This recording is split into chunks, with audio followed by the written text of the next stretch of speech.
Meteorologist Cassie Clavin here with your Metro News television forecast, brought to you by Slango Law. Get results, no excuses. Locally, we're talking dry conditions as we head into the day today and into the coming days as well with our temperatures. We're warming up today. That's after that freeze warning that we saw overnight last night into early this morning.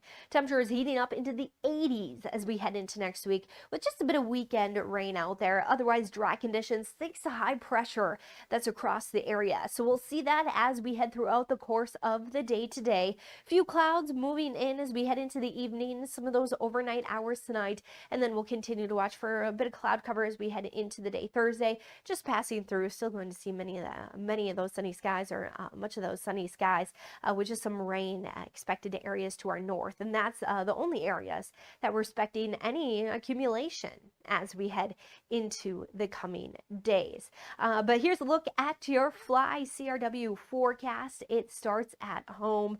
We're looking at fairly pleasant conditions across Washington, D.C. with our temperatures heating up into the mid-70s by Friday, and then continuing to watch for those showers and thunderstorms. Still that potential of some heavy rain across Florida, but conditions do look to improve by the weekend. Now here's your Panhandle to Panhandle forecast. We're seeing dry conditions, pleasant conditions here. Warmer today with temperatures in the 60s. Cameron at 62 degrees. Otherwise, Petersburg at 59 degrees for this Wednesday. Spencer up to 68 degrees. And then Huntington seeing a high temperature of 72 degrees today with all that sunshine across the area. And our temperatures look to warm up even more as we head into the tail end of the week, watching for some rain this weekend. This is Ben Salango with Salango Law. Salango Law has earned a reputation for getting excellent results for our clients. With decades of experience handling thousands of cases, we know what it takes to deliver. Proudly voted Best in the Valley for 3 consecutive years by readers of the Charleston Gazette Mail, Salango Law is deeply committed to giving back by investing in our community. From supporting local programs to making our region a better place to live, Salango Law is proud to be your trusted legal and community partner. Check us out at salangolaw.com.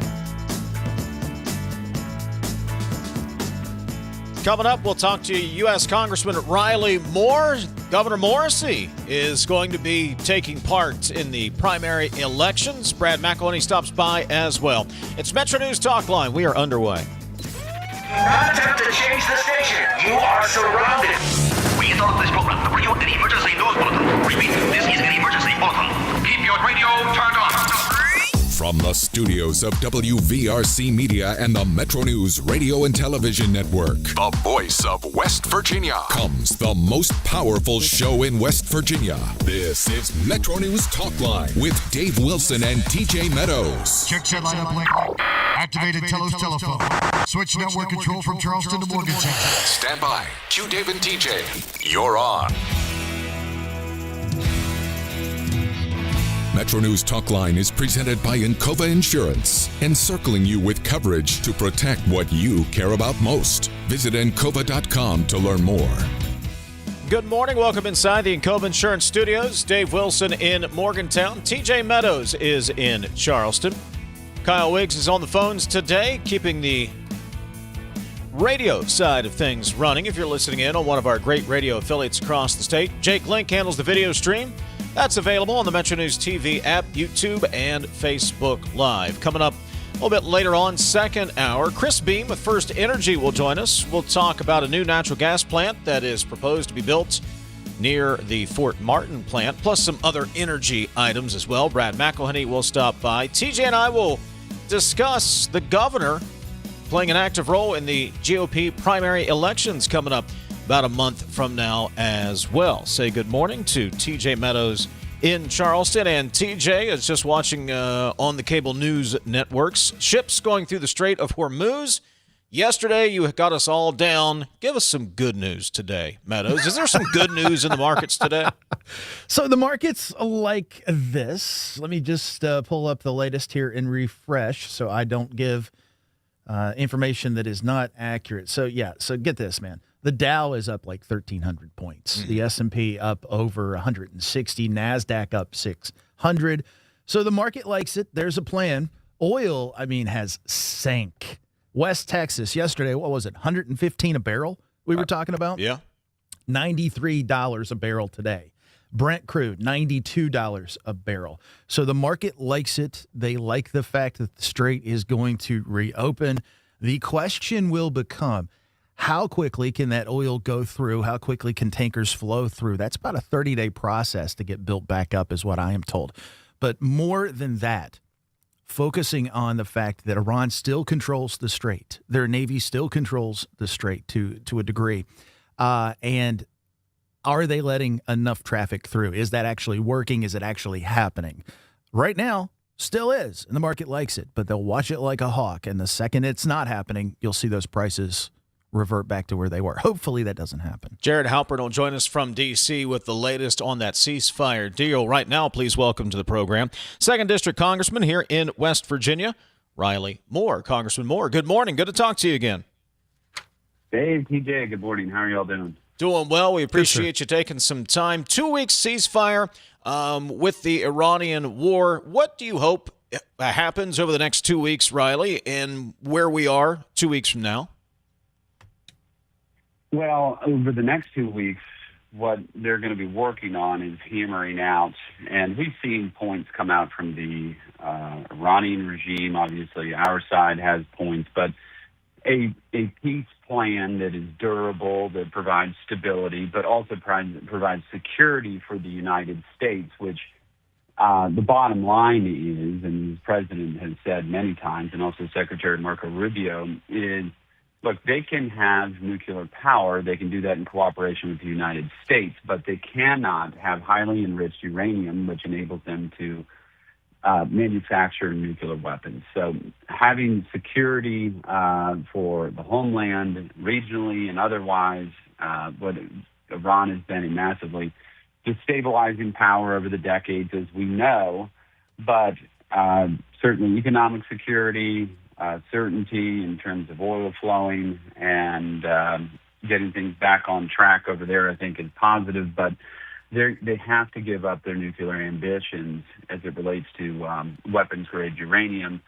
And also, I think there'll probably be discussions around their long-range missile capabilities as well, particularly around ICBMs and intermediate-range missiles as well that can threaten our allies. And also, with ICBMs, the homeland of the United States. So, Riley, you mentioned those 10 points just quickly. I want to cover just a couple. Point one, the U.S. must fundamentally commit to guaranteeing non-aggression. I mean, that would seem like a non-starter. That's our leverage. Two, continuation of Iran's control over the Strait of Hormuz. I would think we would take some exception with that. Acceptance that Iran can enrich uranium for its nuclear program. Removal of all primary sanctions on Iran. You know the president better than I do, but I don't think you have to know the president to know that a lot of these are non-starters, right?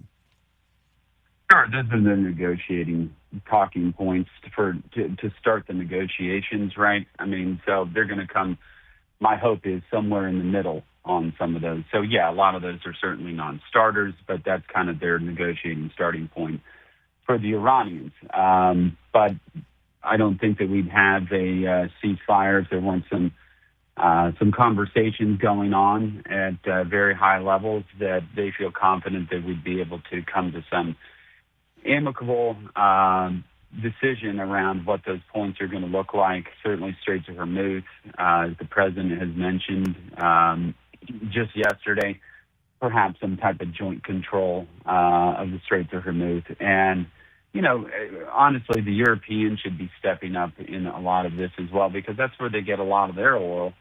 The United States, as you well know, we're we are energy independent here and not as dependent, but it does affect oil prices, and as you well know, it's a fungible commodity, right? So that's how you see oil prices spiking when there's constraints around the Straits of Hormuz. So, yeah, I mean, there is, to me, a lot of those are certainly kind of non-starters, but it's a starter, I guess, on their side, at least for a negotiating position.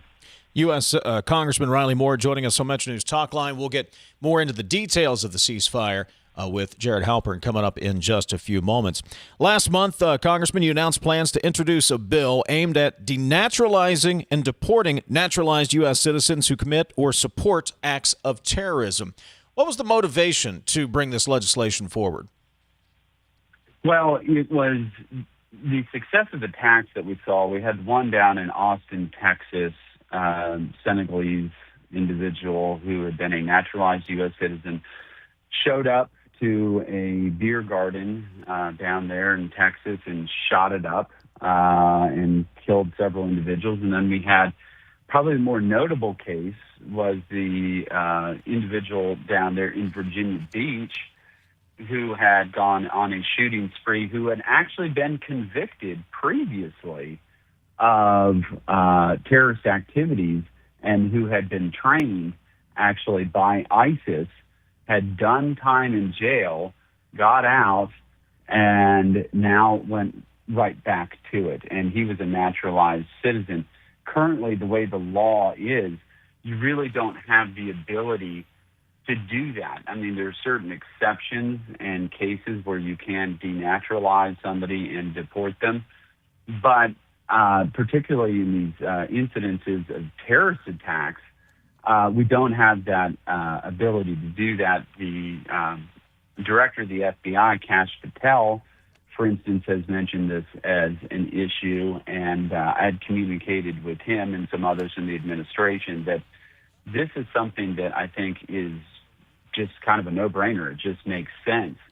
And even just you think about how antiquated some of the U.S. citizenship, when you swear under oath certain things when you become a U.S. citizen. One of them is that you are not a member of a communist party. You're not a communist. Now, obviously, that goes back to the Cold War era. I still think it's certainly probably has relevancy now, but we don't have anything in that oath as it relates to joining, supporting, or being part of a terrorist organization or committing terrorist acts against your soon-to-be fellow citizens. So that'd be one of the things that we would want to add in there. I mean, I think this just makes a lot of sense because I get questions. They're like, why was this guy even in this country still if he was part of ISIS? It's like, well, we can't do anything about it.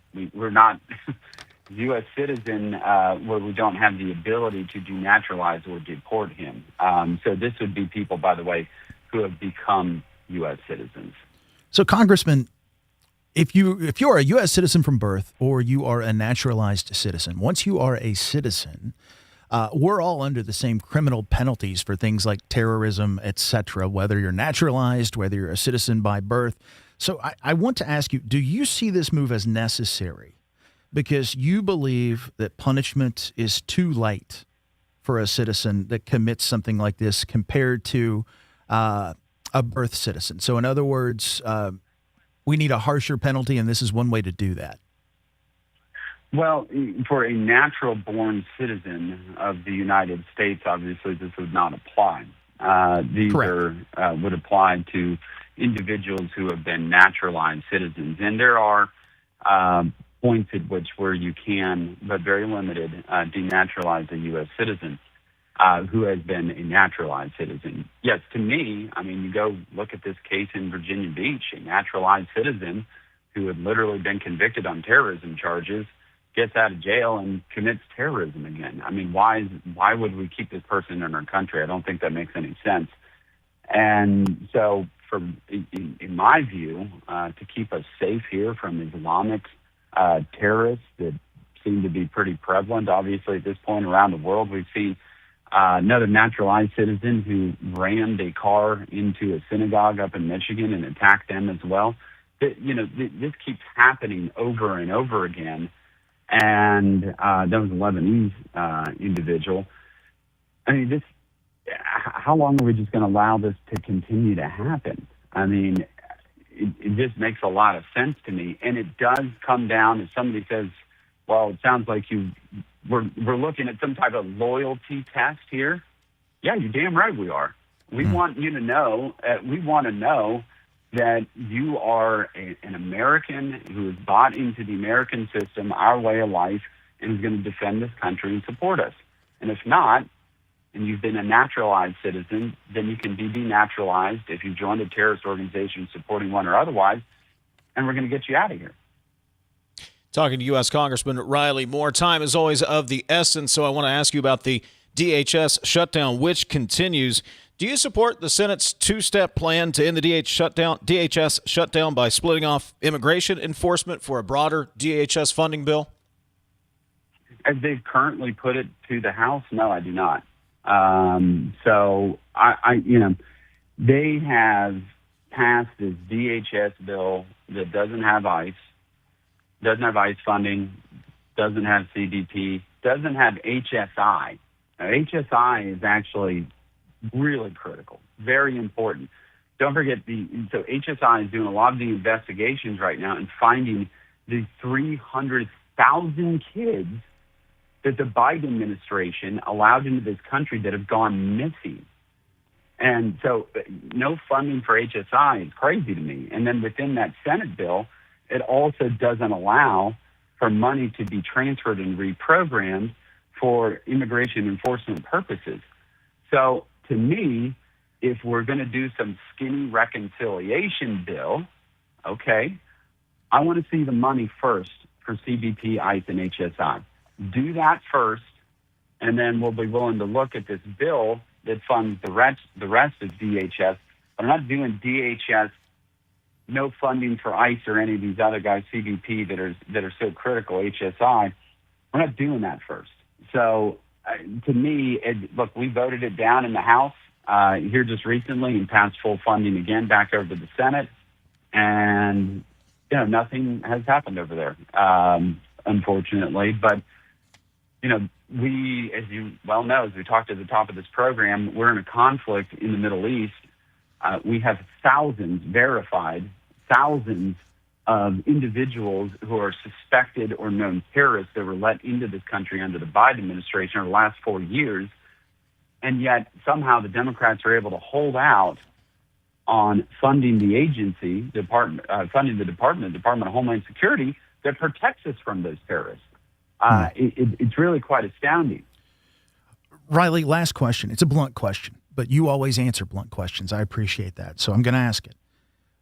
Your plan on denaturalization, does that open a door? Should it open a door to the idea that a birth citizen could be denaturalized for the same kinds of crimes? No, that's not what we're talking about here. Should we? Should it go that far? I don't think that would be constitutional. Okay. You do have constitutional authority and statutory authority in aspects of naturalization, but not a natural-born U.S. citizen.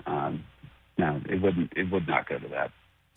2nd District Congressman Riley Moore, always appreciate the time. Next time you're coming through Morgantown or Charleston, let us know. We'd love to see you in studio once in a while, buddy. Yeah, that'd be great. Let's do that next time. All right. Congressman Riley Moore, appreciate it. Thank you for the updates. Thank you. Hey, thank you all. Absolutely. Bye. Coming up, Jared Halpern will get the latest on the ceasefire deal. Looking for a career that truly matters? Healthcare offers stability, great benefits, and careers that are in demand right now. From patient care to technology and support roles, healthcare careers offer flexibility and opportunity. Not sure where you fit? Take the quick healthcare career quiz at explorehealthcareerswv.com. Discover the path that's right for you. Healthcare careers, where passion meets purpose. Senator Shelley Moore Capito is more than a true conservative and proud West Virginian. She's a champion of our way of life. She doesn't just fight, she delivers, working with President Trump to close the border and keep our families safe, protect our energy jobs, and cut taxes, and establishing the New River Gorge National Park, a powerful economic engine. Shelley Moore Capito, our senator, our champion. I'm Shelley Moore Capito, and I approve this message. Paid for by Capito for West Virginia. You're listening to Talkline on Metro News, the voice of West Virginia. Leading the efforts to build a stronger West Virginia, the High Technology Foundation has a proven plan to strengthen and diversify our state's economy. The I-79 Technology Park's high-capacity infrastructure continues to attract advanced federal operations that are driving economic growth. This keeps our young, educated residents in the state and brings West Virginians home. The High Technology Foundation, building a stronger West Virginia. Learn more today at WVHTF.org. Across West Virginia, hospitals are always here, healing, helping, and standing strong for our communities. Hospitals save lives and build livelihoods. They're among our largest employers, with a passionate workforce of 54,000 West Virginians. Hospitals are economic drivers, contributing close to $17 billion to our state's economy and working to ensure access to care for all.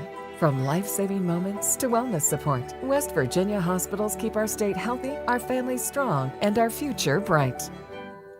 Sunshine, open roads, and a new Toyota from Dan Cava Toyota World. Lease an all-new Camry for as low as $398 a month. All new Tundras now up to $8,000 off. All new Tacomas now up to $4,500 off or lease as low as $399 a month. $7,500 off the new BZ or 0% financing for 72 months. We've got a Toyota for you at Dan Cava Toyota World in Fairmont. Shop the world. You own a boat because you love spending time on the water. Choose the outboard that allows you to make the most of it. Honda Marine's legendary reliability, ease of maintenance, and powerful performance keep you going strong. And they're all backed by the peace of mind protection of the industry's best limited warranty. Visit your Honda Marine dealer today and find out why it's more than an engine. It's your time on the water.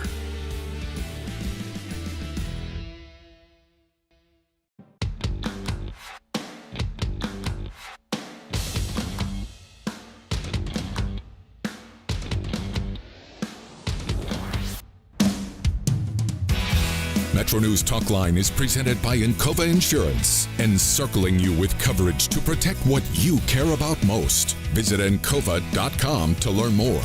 President Trump announced last night a 2-week ceasefire deal with Iran just a couple of hours before the 8 p.m. deadline. Let's go to Washington, D.C., Capitol Hill. Fox News Radio's Jared Halpern has the latest. Jared, good morning. What do we know about the deal so far?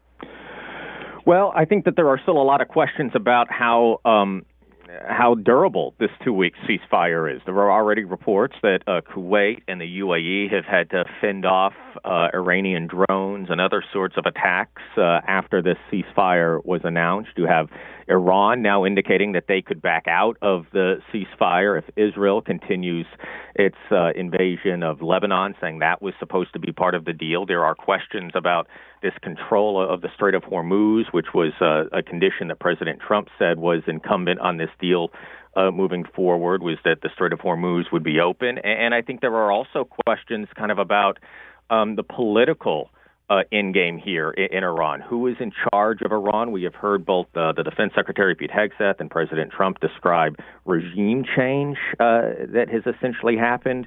Who is it that the United States is dealing with specifically? Are these people who are able to, make these decisions? What happens if you start seeing the human rights abuses, the protesters killed, as President Trump warned about in the lead up to this war? So still a lot of questions here about the implementation of this 2-week ceasefire, but certainly it has been good news for the markets. You have seen oil prices drop very quickly this morning. You have seen the stock market increase very quickly this morning.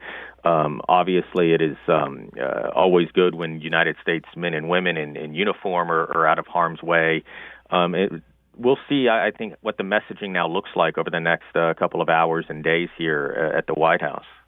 What are you hearing from the White House and elsewhere in the city, on the Hill, et cetera, about Trump's refrain yesterday? Is there any sense that by acknowledging this negotiation, it's now on Iran, and if they do not come through and they do not live up to this ceasefire or fail to negotiate a truce here, then doesn't that give the president even more justification in continuing what could come next? Well, President Trump hasn't said what happens if there is a change in this ceasefire. So I think that's unclear. We did hear from Secretary Hegseth this morning that the military assets are remaining in the region. They are ready to respond if they are called to do so. But the language that President Trump used, warning that a civilization would die tonight, is one that raised a lot of eyebrows, not just from Democrats, but we heard from a number of Republicans, too, who were very troubled by that language and questioning whether or not that would run counter to the way that the United States conducts war, conducts combat, given that, bridges and power plants are thought of as civilian infrastructure and not military targets. Fox News Radio's Jared Halpern. Got about 60 seconds here, Jared. What are the next steps? When will meetings or mediation begin? Pakistan says that there will be a meeting between the U.S. and Iranian officials on Friday in Pakistan. Pakistani sources suggest that it could be the vice president who helps lead those. We are still waiting to hear from the administration officially on who they plan to send to Pakistan, or if that meeting is still a go for Friday in Pakistan. Fox News Radio's Jared Halpern with the latest on the ceasefire deal. Jared, we appreciate it. We'll be following. Thank you very much. Thank you.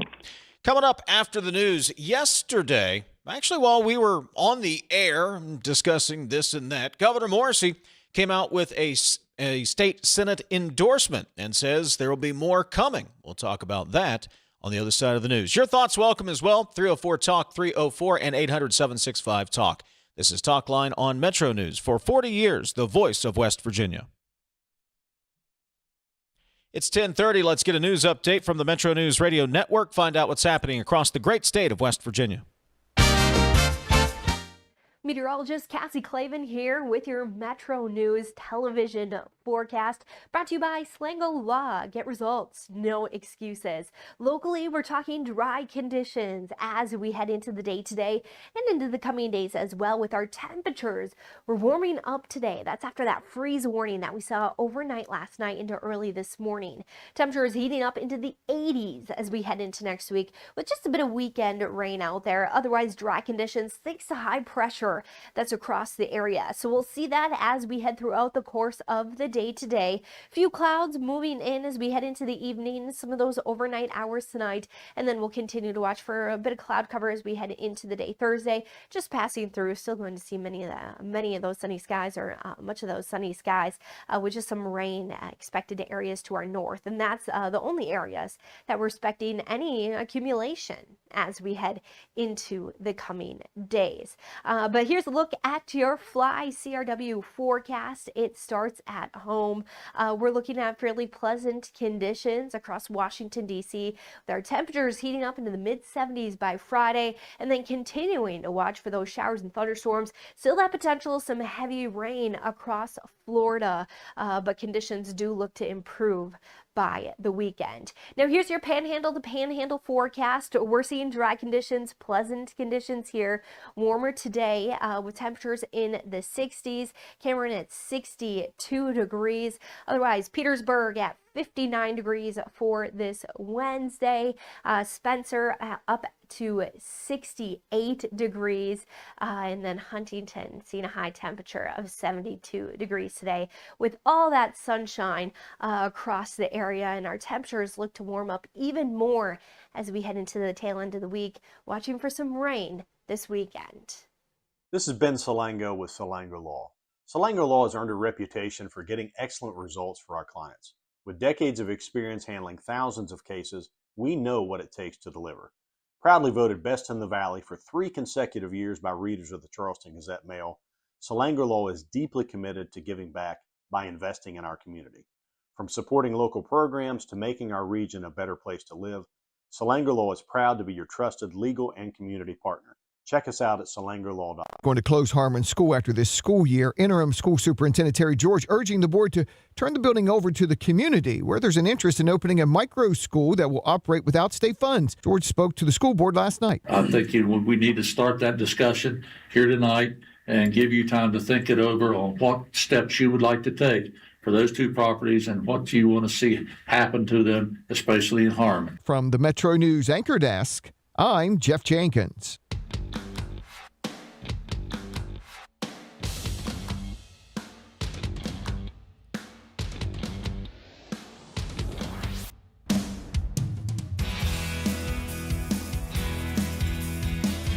304 Talk 304. That is the text line. 800-765-TALK. 800-765-8255.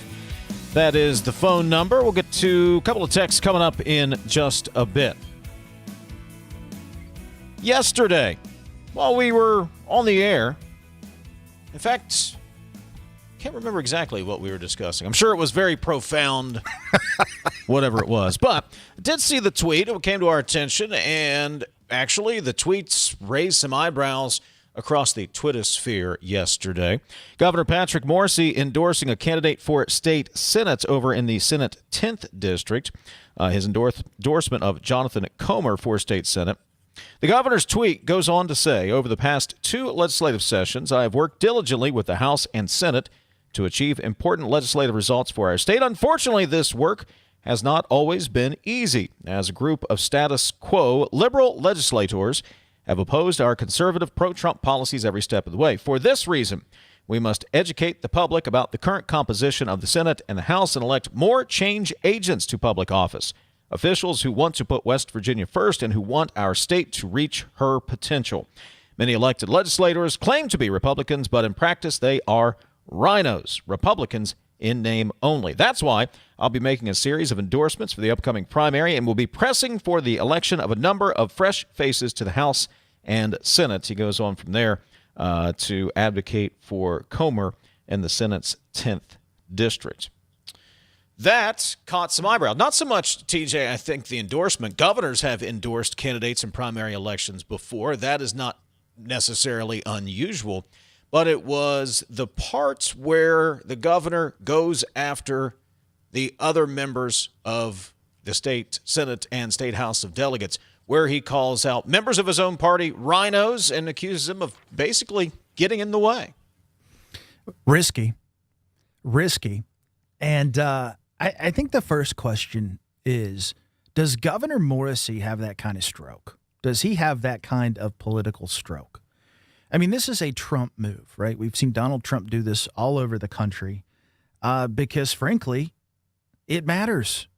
There's weight to it. He's proven that he has a track record of helping get folks elected, and his endorsement matters. But if you think about what this is, it's a primary, now closed primary. So I do think it's fair to look at how the governor did in the last primary and extrapolate what weight his political endorsement may have as a result of that. Dave, he got 33% of the vote, a little more than 33% of the vote. More Republicans than not wanted somebody else to be governor. I don't know that it matters. No disrespect to the governor. He is not Donald Trump. I don't know that it matters that he's doing this. Does it matter? I think that's question one. Does it mean anything? That, I think, is a good question. First, Donald Trump's batting average isn't as great as a lot of people think it is. That's fair. I think that's a fair point. But you raise a good point. You go to the last primary election. Governor Morrisey always polled somewhere between 30 and 35% in the polls, at least in our polls. And then in the primary election got about, 33% of the vote there. So, one, how much weight does that carry? But two, the gamble here, TJ, is if the Senate is not reshaped and the House is not reshaped, then the governor runs the risk of being a lame duck for the next 2 years of this term if he is unable to persuade voters to elect the candidates that he endorses, and he gets a much more friendly legislature to work with to really implement his agenda. He's going to be stonewalled, because if you're one of those other candidates, you've just been accused of being a liberal rhino. You can assume if he does not endorse you, he considers you to be a liberal rhino. So why would you help the governor implement and push an agenda if he has actively campaigned against you in a primary election? So it's a gamble. It's a risky gamble, and it goes back to, like you said, do you have the political capital to pull this off? He's not Joe Manchin. He's not Jim Justice. He's not Donald Trump, according to the polling numbers. So this is a risk. But I get it, though. From this perspective. If you're the governor and you want a friendlier legislature to implement your agenda, you've got 2 years left to do it. It's a gamble maybe that's worth taking if you're Governor Morrisey at this point. I've been thinking about that, and I think it's short-sighted. I agree with you. I think it's an extreme risk, and it's not prudent to take the risk. But governor's a smart guy. No one would ever say otherwise. In his mind, if he believes that this legislature will hamstring him and he has no hope of success and no hope of the relationship getting better, and he wants to get something done, you're out of options, are you not? You got to change the calculus. You got to change who you're playing with. And in his mind, I think that's probably where he's at. And the thing is, well, it's already bad. It can't get any worse. I'm not getting my stuff ran now. It could. And see, it's all a matter of perspective in that. And in his mind, I think he has come to the conclusion, haven't talked to him, obviously, and he would be welcome to come on, and as always, and explain his rationale. But I think in his mind, it's as simple as, look, I don't think it'll get any worse. It can only get better. I want it to be better. Here we go. Here's the miscalculation, in my opinion, TJ, and that is, it's not the endorsement. It's the second part of that where you call out the other incumbent legislators as rhinos, as liberals. That's where you're going to create an atmosphere where the gamble becomes a much riskier gamble. Is it a gamble to say, hey, this is my guy. This is my guy. I think he'd be a great representative for your district. I think we would work well together, yada, yada, yada. All positive, right? Mm-hmm. That next step, though, and I think that's where it caught a lot of people's attention in the political sphere of calling anybody you don't endorse essentially rhinos. That's the riskier gamble, in my opinion, and that's the miscalculation that could set you up for failure over the next 2 years. The other part of this, and I think the governor knows this, I think legislators know this, I think the public does not. I think the public gives too much credence to the idea of incumbency. Legislators do not have great name recognition, even if they're incumbents. They just don't. People like us that are all up in this all the time, we know who they are. The average voter, you would be shocked. It is not as good in terms of name recognition as what people think. So if you have that understanding and you're taking that calculated risk that, look, with my endorsement, and let's face it, we talked about the governor's ties to these PACs. I mean, he has tons of PACs. I think the Black Bear PAC itself, maybe a couple of months ago during session, put out a note saying, hey, we got money here. We got a war chest. We're going to use it. If you have enough money and you're willing to pay enough money in a race, you can change results, especially when the incumbent does not enjoy the kind of name recognition and ID that they think they do. That's another part of the calculus here that I think is probably weighing in to the governor's decision. Again, I think it's short-sighted. I agree with you. But I'm just trying to understand why he's willing to go where he goes, and you start to put these dots together, and I think you come up with some of the logic of the Morrisey camp. Let me pose this question to you. How much of this also, as Brad untangled the web of political action committees, donors, the groups involved here, how much of this is supporting the PACs who support you, who are supporting these candidates? If you need a whiteboard, I can draw it out for you. But how much of that plays a factor into the decision to jump into endorsing candidates in this race, specifically the candidates supported by the PACs that will conceivably support you in a re-election run or a bid for U.S. Senate somewhere down the road? Oh, a ton. And that's one of the things about PACs. And even before dark money, it's always been this way. One PAC can give to another PAC. So if I've got a PAC, TJ's PAC, and I'm not running, but dadgummit, Dave Wilson, I like you, and I like what you stand for. I'm going to give you some of my PAC money. I'm going to make a contribution. I mean, that kind of stuff goes on all the time. So it's political capital. So you're absolutely correct. And it's thinking about, hey, one hand washes the other. Here's my friend. Here's what I'm going to do. There's absolutely quite a bit of that goes on, and not surprised at all. One of the other gambles that you talk about, there's this slate coming. We don't know who all it's going to be. Right now, it's Deeds and Comer. And I'm not pontificating or opining, I should say, on either Deeds or Comer. I'm not using them as an example here. I'm just saying hypothetically. Someone to be named, 4 slots down on the slate. Governor puts his stamp on the guy or gal. Some baggage comes out. How well do you really know these people that you're running? You take your brand that, to your point, you want to leverage in the future for higher political office. I don't think anyone would argue with the fact that the governor has an ambition to be a United States senator one day, or a political appointee in Washington, whatever it may be. And good for him. You put your brand on that, and you associate yourself with someone that's got some baggage and it comes out, price to pay. You better be very confident in who you are endorsing. It's a risky move. I think it is. I mean, if I were him, I would have sat this one out. I would have let the primary happen and try to take what little goodwill. Maybe there was a little. Take the accomplishments of this past session, try to build on that going into the next one. It's a gamble.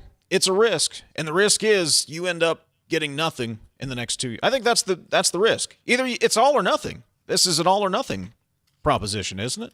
Well, it is. And for every winner, how many losers are there? It's like at the casino, right? And the governor feels pretty confident in his hand. He's going to play it. And you know what? Good for him.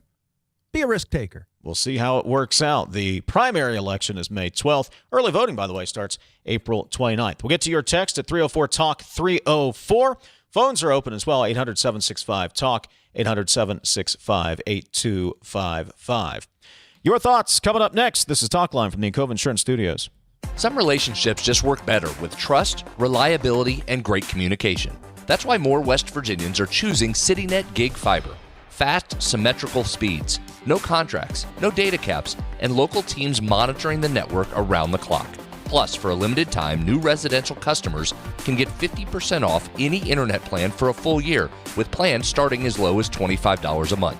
Check availability at your address. Visit citynet.net today. CityNet connects, protects, and perfects. Worried about paying for college? MetroNews is proud to present the 19th Annual West Virginia Scholar Program, where one high school junior in West Virginia will win a full scholarship to West Virginia Wesleyan College, including room, board, tuition, and fees. For details, go to wvmetronews.com and click the Apply Now button. Deadline is May 3rd. The 2026 West Virginia Scholar Program, presented by Greer Industries and the West Virginia Hospital Association. Go to wvmetronews.com and apply today by May 3rd.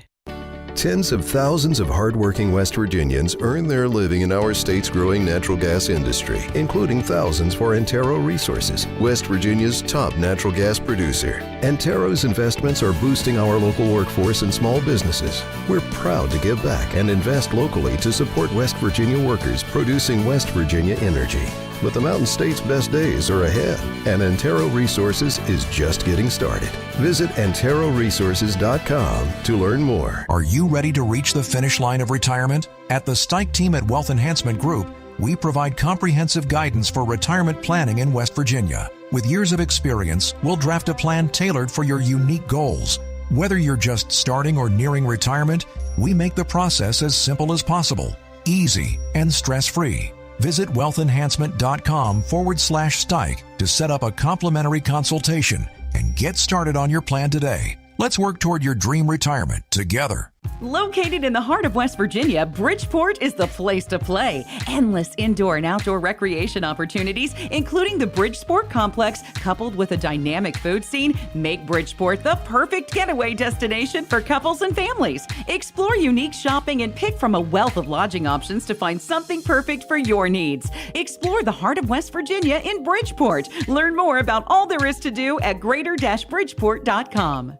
You're listening to Talkline on Metro News, the voice of West Virginia. There's often an assumption that my nasal congestion, my sneezing, my runny nose, these are just things that I have to live with. A lot of times patients will tell me, I've tried every allergy medication, every nasal spray, I've done it all, doc. And then I'll frequently say, what about this? You need to come to the WVU Medicine Sinus and Allergy Center. If those things haven't worked, there are new options, new treatments. There's probably something we can do to help. You don't just have to live with those symptoms. You own a boat because you love spending time on the water. Choose the outboard that allows you to make the most of it. Honda Marine's legendary reliability, ease of maintenance, and powerful performance keep you going strong. And they're all backed by the peace of mind protection of the industry's best limited warranty. Visit your Honda Marine dealer today and find out why it's more than an engine. It's your time on the water.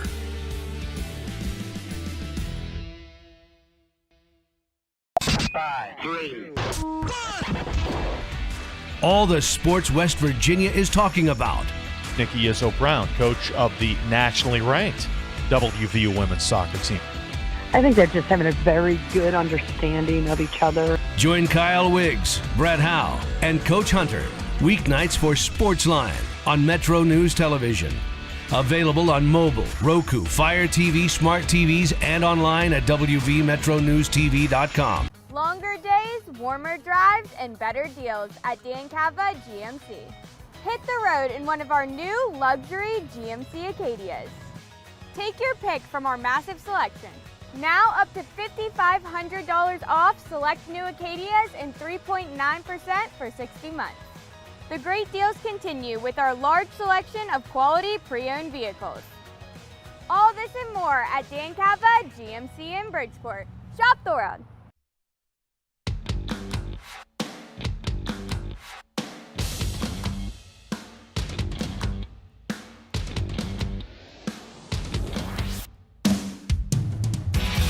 Metro News Talkline is presented by Encova Insurance, encircling you with coverage to protect what you care about most. Visit Encova.com to learn more. 304 Talk 304. Let's get a couple of texts in. TJ, I think you're on the right track. We make a law that takes away citizenship. It takes only a few steps to take away the citizenship of someone who has family here 4 years. Trump has no regard for the Constitution, says the texter. Yeah, let me respond to that. Look, I haven't decided where I am on Riley's plan. I get it. If someone comes here, they're naturalized, they did so with ill intent, and they commit terrorism, I can understand reasonably why you might want to denaturalize that person. As he said, there's already a provision in the law. If it's too hard, I can understand wanting to take a look at making that easier. I also think in today's environment, and let me be clear, this is not what the Congressman's bill is suggesting. It applies only to naturalized citizens, not birthright citizens. But in today's environment, I can see if that bill becomes law, I can see certain folks wanting to open up and take a look at, well, should this apply to birthright citizens? And maybe a bit hyperbolic, Dave, but you think about a Tim McVeigh or something that happened in Oklahoma City, and if people feel that our laws for citizens for domestic terrorism do not carry a high enough punishment, a high enough burden, well, there's certain things that you can do, certain ways to punish folks who are not American citizens that do not enjoy the protections of the Constitution. I don't know where I'm at on it. I'm asking questions. And he doesn't mind a tough question, and I thought I would ask it. I'm a little more no, I understand the slippery slope argument. I see where the questions are coming from. I don't see that happen. Where would you deport somebody to who's good question lived here their entire life? And in the instance of, if we're talking about the most heinous of terroristic acts, and let's say we are, the question for me, TJ, is we have penalties in place to take care of these problems, right? The guy that drove the truck into the synagogue, acts of terrorism, there is law, there are penalties, there are very harsh penalties, such as the death penalty, to address these types of punishments. So I do question what the need for it is. I don't know if I'm on board with the slippery slope argument quite yet. Although in today's day and age, who knows? But I don't know that I'm on that question quite yet. That was kind of where I was going with the first question I asked him about this. I'm like, okay, why do we need this? Do you believe that there are certain provisions open to a non-citizen? That's what I was kind of getting at. So if we're not using the death penalty, if we're not punishing these folks with what is on the books and it's continuing to happen and there's not a disincentive, is that why you want to do this? And I'm with you. I don't know the answer to that, but I think it's a reasonable question in this debate. I mean, I'll give him one thing. It's interesting. People are talking about it, so we'll see what happens. And there is support. There are other bills. What was it? The representative from Texas, his name escapes me. It was the SCAM Act. I can't remember what the acronym stood for, but I remember the acronym. Same kind of idea. So there is some support for this in D.C. A couple of more texts, 304 Talk 304. You, TJ, you have been appointed our president's whisperer, as he is now into his fifth postponement to wipe out the whole civilization of Iran, and he needs your most effective consultation. What will you whisper to him? People aren't going to like this. I actually think the president should not have backed off. I think he should have continued to some degree with the negotiation, because we've essentially given up our leverage to pull them off of some of these 10 points. They're ludicrous. The first three are non-starters. I mean, period. And I guess, if you're bold enough to put them on, fine. But I think you lose a lot of leverage by not continuing. And I'm not saying that you necessarily had to go through with the doomsday plan last night, but standing everything down, you've lost somewhat of your leverage with a counterparty who has proven time and time and time and time again they are not trustworthy. I don't know how you trust these guys and how you verify a plan and how you come to an agreement with someone that's a liar. I mean, I can't get past that. So I will say this. I think accepting it was also a stroke of genius because, and I brought this up a bit with Halpern, if Iran drops the ball on this, and unfortunately I think they probably will, those who didn't give Trump justification and question in the first place, I gave them 2 weeks. I gave them a truce. I negotiated in good faith. They still want a nuclear weapon. They're still trying to do all this. Sorry, got to act. It's hard to argue with it at that point. And whatever deal is reached, TJ, they cannot allow Iran, which is basically has a decimated military. Mm-hmm. All of its forward capacity has basically been wiped out. But it cannot allow it to hold the rest of the world hostage by controlling the Strait of Hormuz. No. Absolutely. You cannot tolerate that. And that cannot be part of whatever deal, if a deal, in fact, is reached in the next 2 weeks. All right, got to take our final break of the hour, wrap things up, tell you what's coming up. Hour number 2, back in a moment. Tens of thousands of hardworking West Virginians earn their living in our state's growing natural gas industry, including thousands for Antero Resources, West Virginia's top natural gas producer. Antero's investments are boosting our local workforce and small businesses. We're proud to give back and invest locally to support West Virginia workers producing West Virginia energy. But the Mountain State's best days are ahead, and Antero Resources is just getting started. Visit AnteroResources.com to learn more. Looking to advance your career without putting life on hold? Earn your MBA from Glenville State University in as little as 18 months. Choose from in-demand concentrations like artificial intelligence, cybersecurity, and healthcare administration. Whether you're leading teams, analyzing data, or protecting digital systems, our programs are designed for working professionals who want flexibility and results. Take the next step with an MBA from Glenville State University. Learn more and apply today at glenville.edu. Coal-based generation remains the backbone of West Virginia's energy portfolio, ensuring reliability, security, and affordable electricity throughout the region. Our coal plants are engineered for performance, designed to run most efficiently at or near a 70% capacity factor. This level of operation is not arbitrary. It's based on sound engineering principles, scientific analysis, and has been formally adopted by the West Virginia Legislature as a reasonable target for optimal performance. When our coal fleet operates near that benchmark, it provides stable power to the grid, maintains cost efficiency, and supports thousands of good-paying jobs across our state. Coal generation also drives local tax revenue that sustains schools, infrastructure, and community services. Working in partnership with state leaders and the Trump administration, we're ensuring that our coal fleet remains modern, efficient, and ready to power West Virginia and beyond for decades to come. This message brought to you by the West Virginia Coal Association and Friends of Coal. You're listening to Talkline on Metro News, the voice of West Virginia. We're Panhandle Cleaning and Restoration, and we're gonna save you. We've got it down to a science, an absolute state of art. We do it all, restoration, cleaning, and reconstruction. When disaster strikes, just pick up the phone. We're Panhandle Cleaning and Restoration, and we're gonna save you.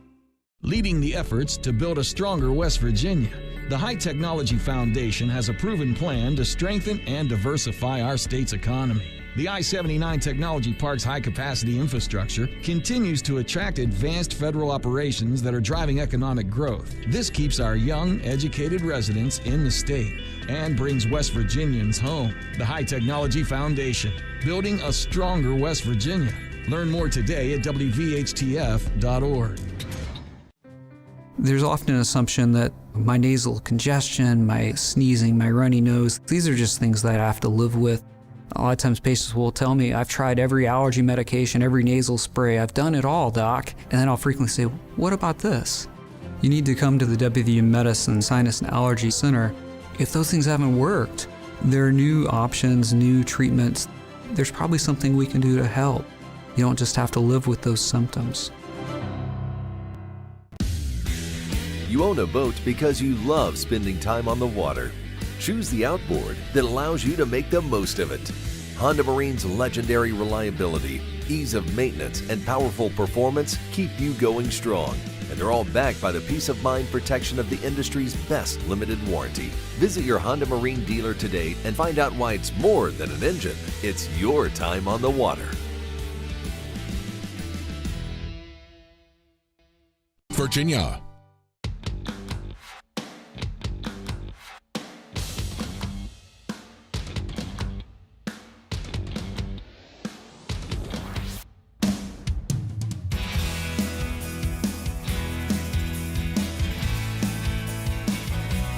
Coming up, we'll talk energy with FirstEnergy's Chris Beam. We'll get into data centers, natural gas power plants, etc., etc. He'll join us from the Charleston studios.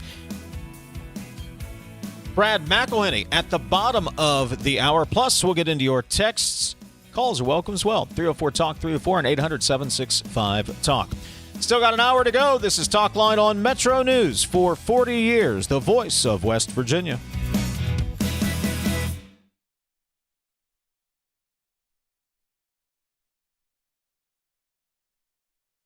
Meteorologist Cassie Clavin here with your Metro News television forecast, brought to you by Slango Law. Get results, no excuses. Locally, we're talking dry conditions as we head into the day today and into the coming days as well with our temperatures.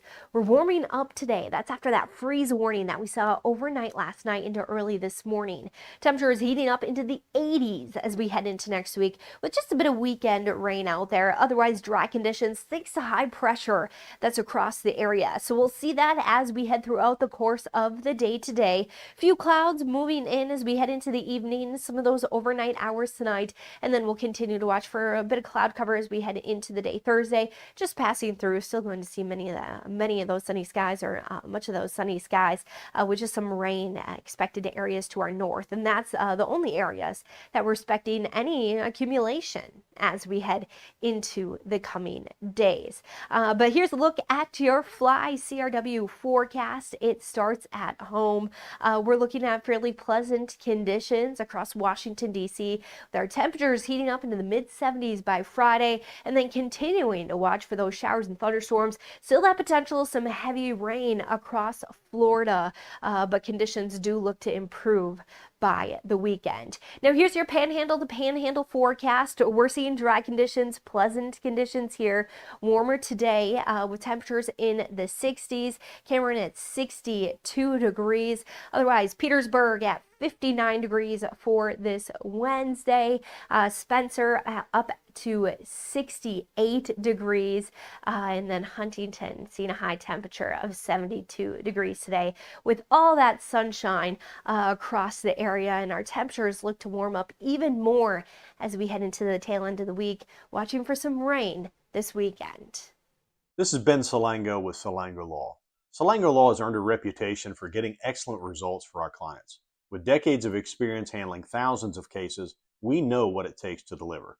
Proudly voted Best in the Valley for 3 consecutive years by readers of the Charleston Gazette Mail, Salango Law is deeply committed to giving back by investing in our community. From supporting local programs to making our region a better place to live, Salango Law is proud to be your trusted legal and community partner. Check us out at salangolaw.com.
MetroNews Talkline is presented by Encova Insurance, encircling you with coverage to protect what you care about most. Visit Encova.com to learn more.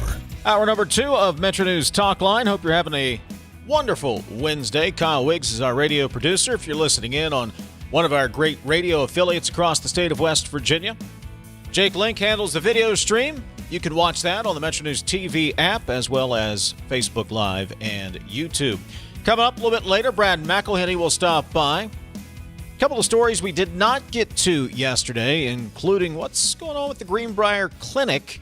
Also, the Greenbrier making headlines in Forbes. We'll talk to Brad coming up bottom of the hour. Plenty of time for your text as well. 304-TALK-304 is the text line. You can give us a call, as always, 800-765-TALK, 800-765-8255.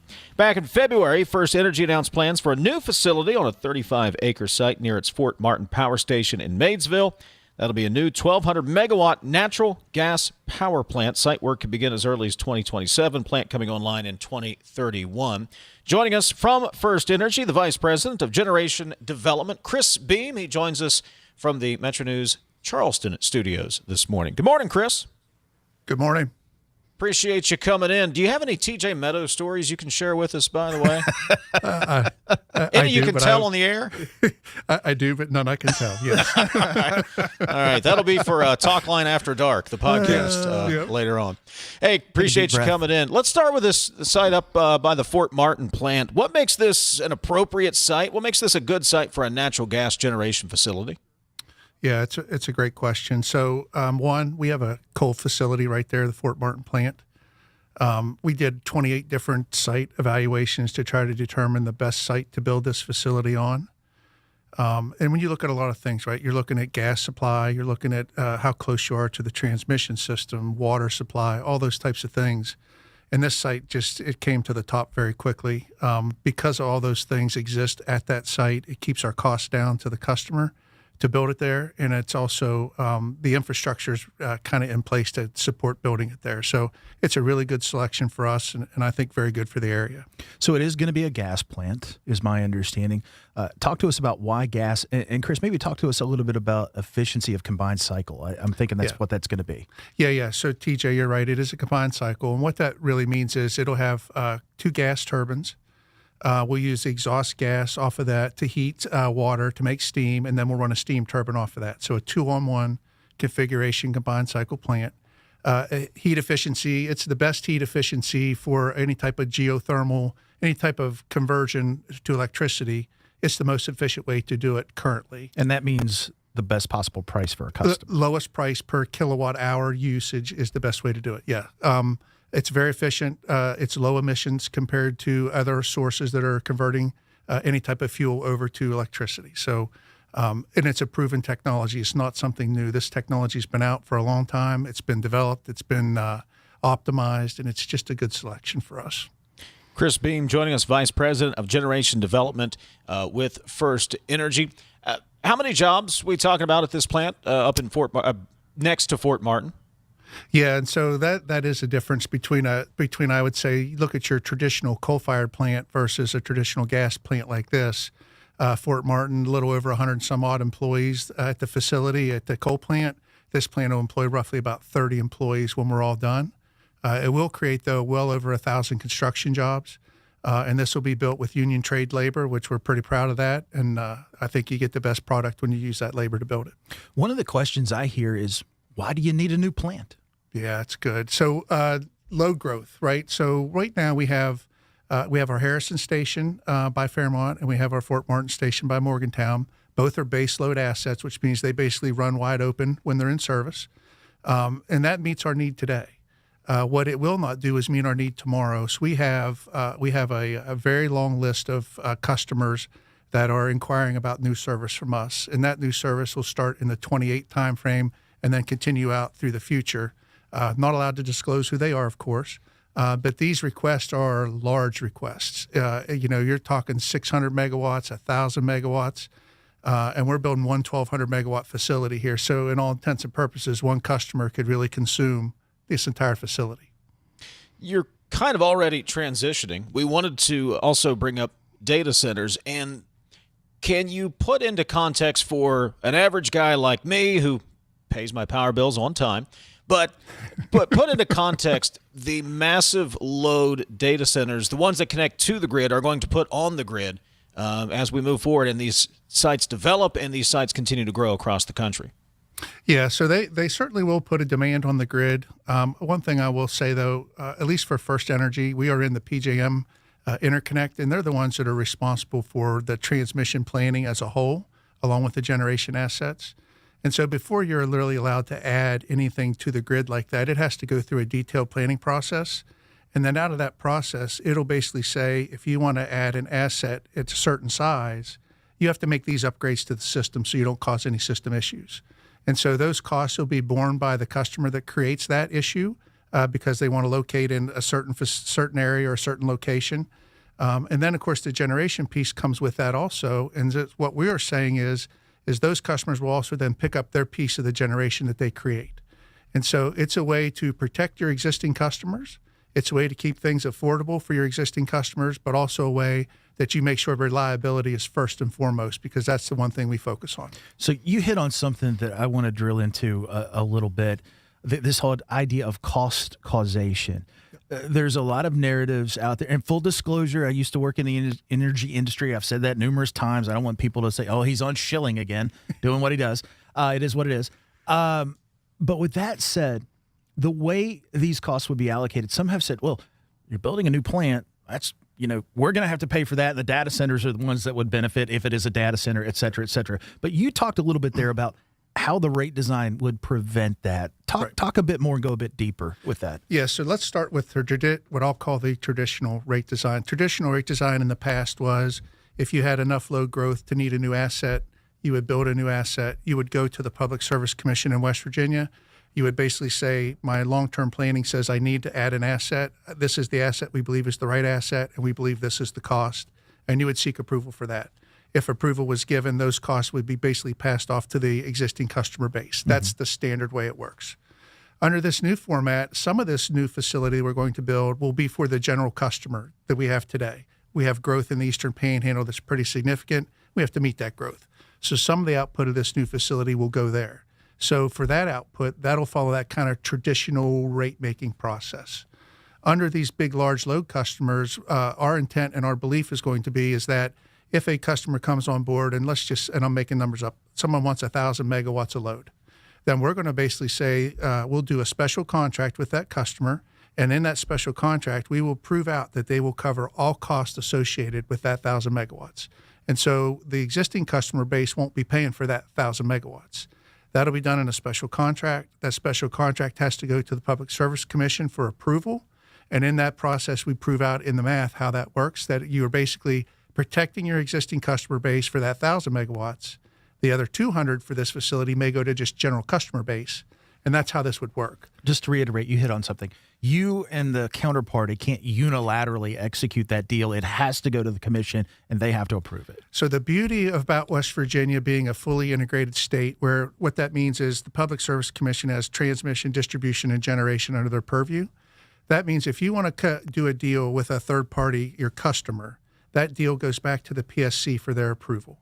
And their job is to make sure that, one, rates are fair, two, rates are the right people are paying their fair share of the rates. And we are a big supporter of that process. We think that process exists and protects the existing customer. Chris Beam is joining us, Vice President of Generation Development at FirstEnergy. I hope this is not a depressing question, but do we have enough generation facilities to handle the demands that are going to be coming in the next few decades ahead? Yeah, it's a great question. And I think if you ask that question today and do the math, the answer is no today.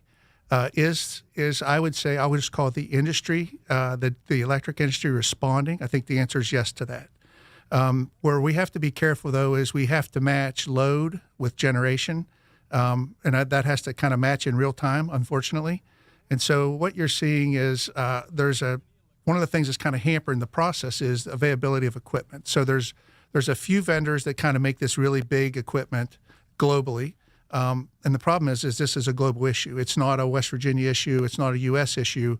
And so you have to get yourself in line, and you have to get in line to buy the equipment. You have to reserve the equipment with dollars, and you have to do that now much earlier in the process. So If you'd have asked me that question 5 years ago, I would have told you we could build this plant in 3 years and we would be good to go.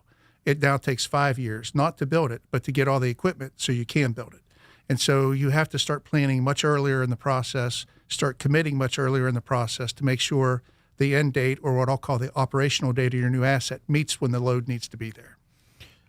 When you look at all of the vast natural resources that we have here, and obviously FirstEnergy is investing with a plant, there's always, Chris, this criticism of, oh, well, you know, we're going to ship megawatts out on a wire and we don't get the benefit and these kinds of things. Now, granted, we get more benefit with the data centers here. But talk about, I have, and maybe wrongly, I have said, look, megawatts are a product. Ship it out. It's good for the states. Am I right or wrong? You are right. So the way it works, the Public Service Commission has this set up and how the rules work. So let's just assume that FirstEnergy has more energy than our customers need. And so we ship that energy out into the PJM marketplace. It is purchased by the PJM marketplace, and the purchase cost of that comes back to the West Virginia customer as a credit to their bill. Mm-hmm. And so while maybe the West Virginia customer is paying for the cost of that asset to invest and build it, the return comes from selling the excess into the market, and it becomes 100% return back to the customer for that value. And so it is a very good place to be. It aligns heavily with the governor's 50 by 50 plan.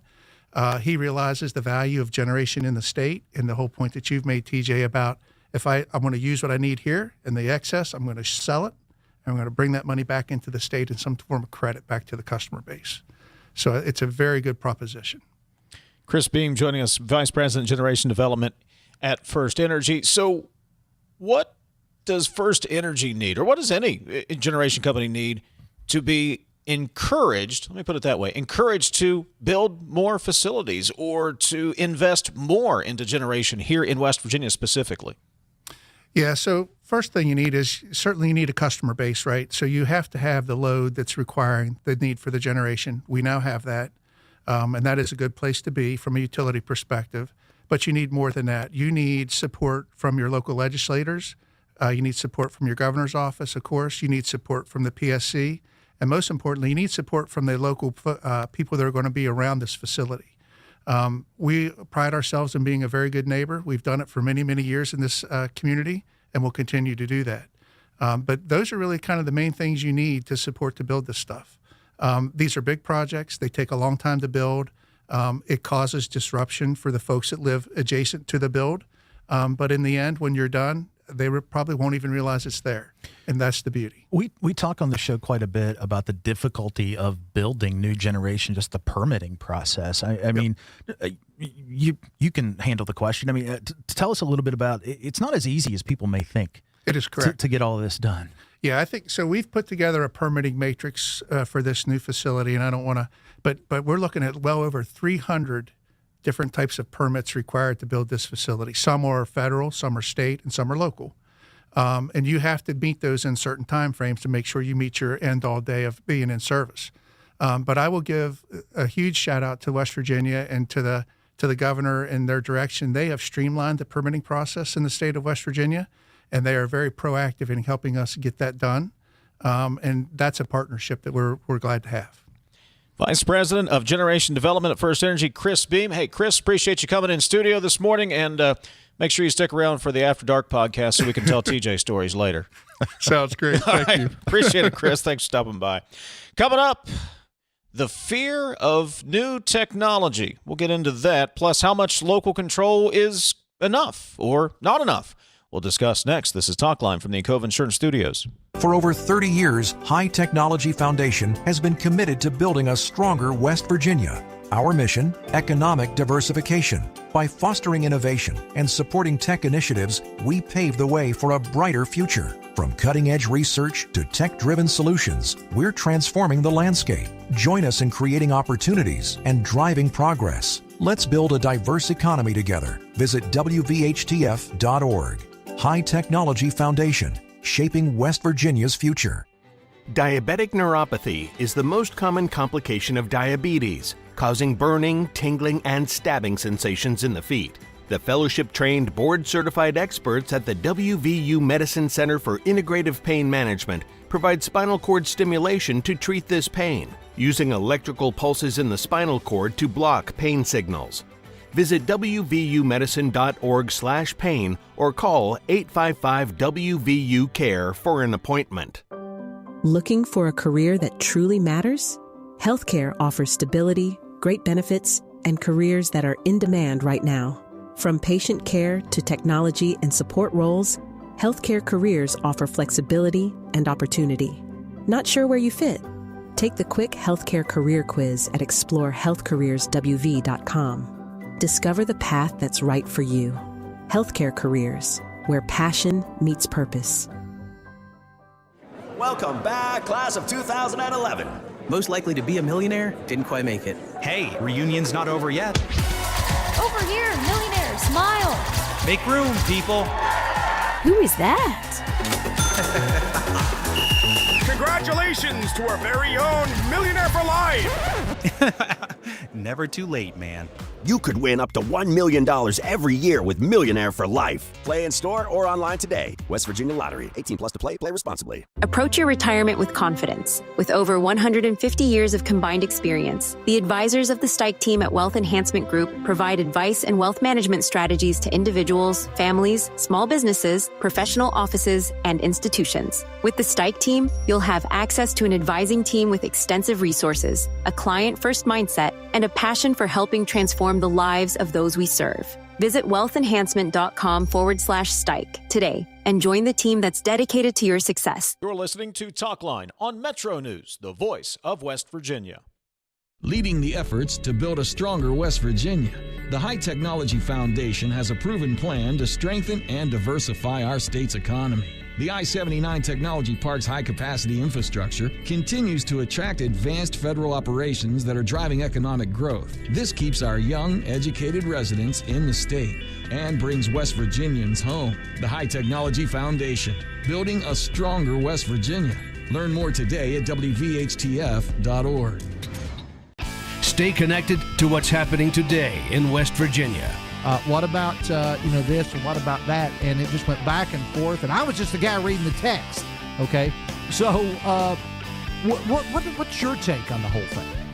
Well, now you just get me fired up. Now right. you just So I'm gonna turn on. I'm gonna run down to Wendy's and grab a burger, and I'll be back.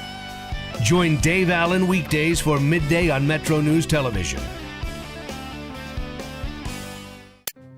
There's often an assumption that my nasal congestion, my sneezing, my runny nose, these are just things that I have to live with. A lot of times patients will tell me, I've tried every allergy medication, every nasal spray, I've done it all, doc. And then I'll frequently say, what about this? You need to come to the WVU Medicine Sinus and Allergy Center. If those things haven't worked, there are new options, new treatments. There's probably something we can do to help. You don't just have to live with those symptoms. Sunshine, open roads, and a new Toyota from Dan Cava Toyota World. Lease an all-new Camry for as low as $398 a month. All new Tundras now up to $8,000 off.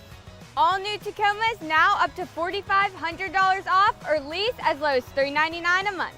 $7,500 off the new BZ or 0% financing for 72 months. We've got a Toyota for you at Dan Cava Toyota World in Fairmont. Shop the world.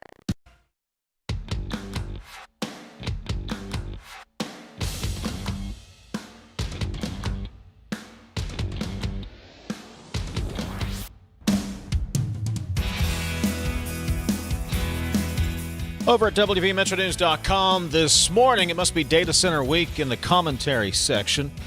I wrote about them yesterday with regard to local control. TJ wrote about them this morning. Same fear, new technology. Do explain, sir.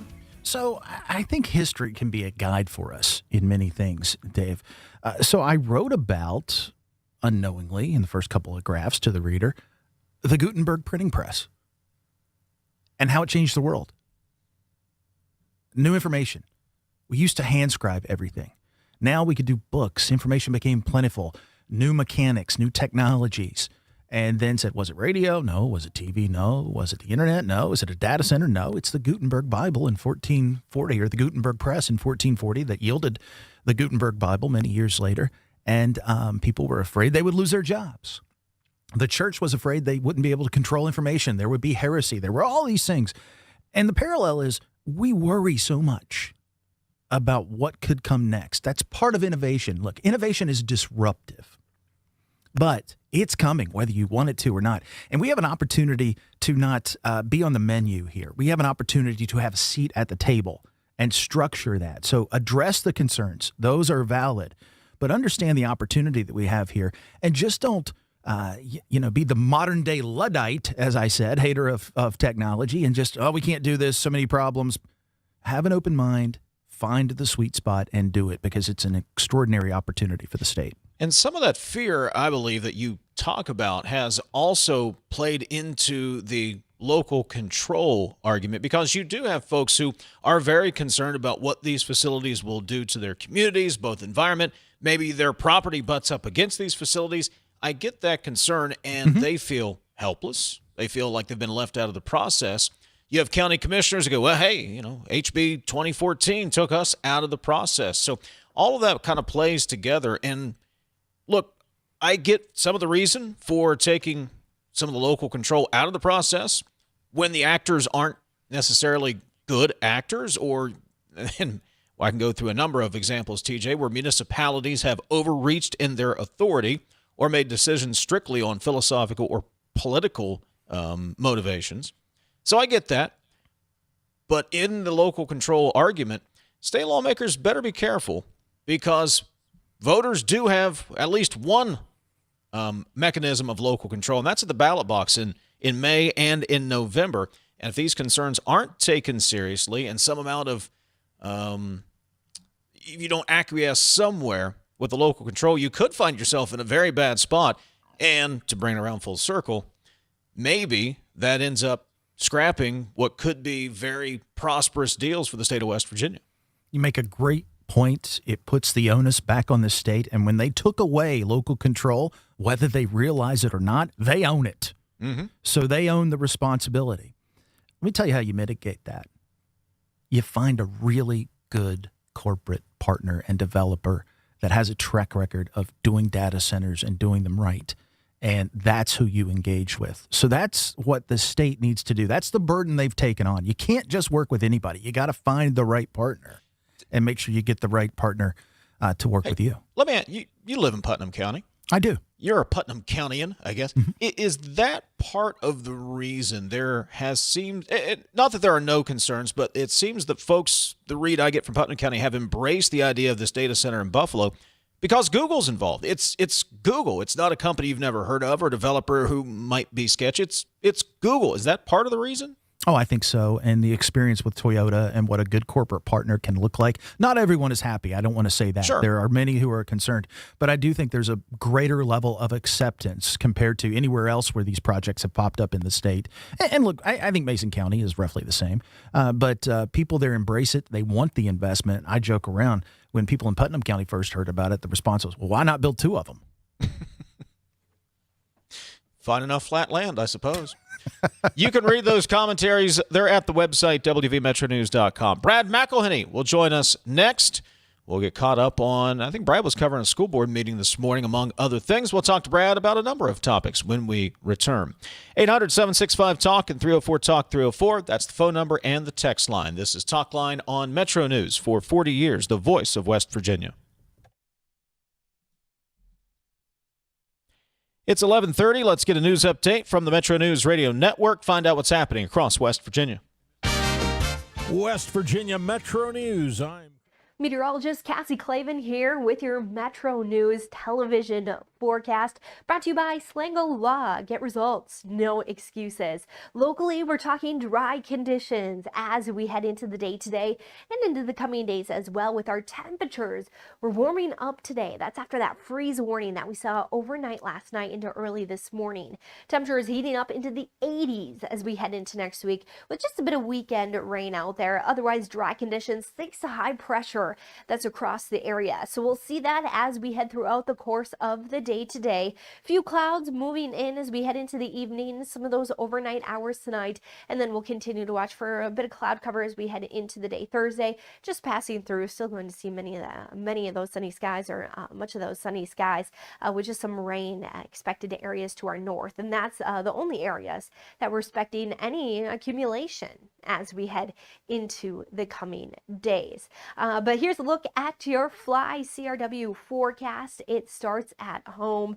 We're looking at fairly pleasant conditions across Washington, D.C., with our temperatures heating up into the mid-70s by Friday, and then continuing to watch for those showers and thunderstorms. Still that potential of some heavy rain across Florida, but conditions do look to improve by the weekend. Now here's your panhandle to panhandle forecast. We're seeing dry conditions, pleasant conditions here. Warmer today with temperatures in the 60s.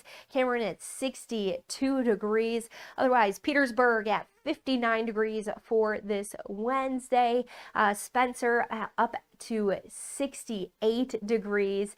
And then Huntington seeing a high temperature of 72 degrees today with all that sunshine across the area. And our temperatures look to warm up even more as we head into the tail end of the week, watching for some rain this weekend.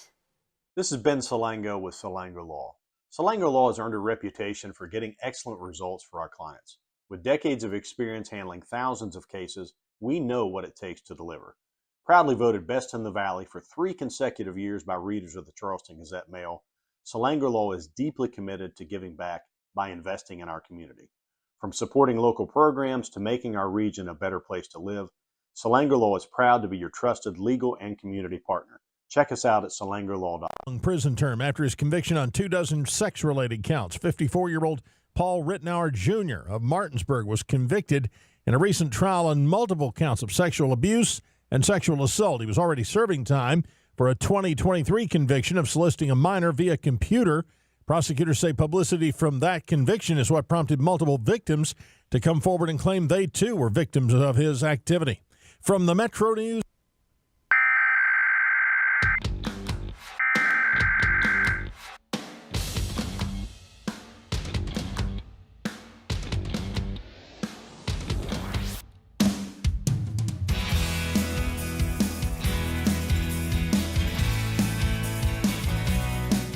The text line is 304-TALK 304. Phone number is 800-765-TALK, 800-765-8255.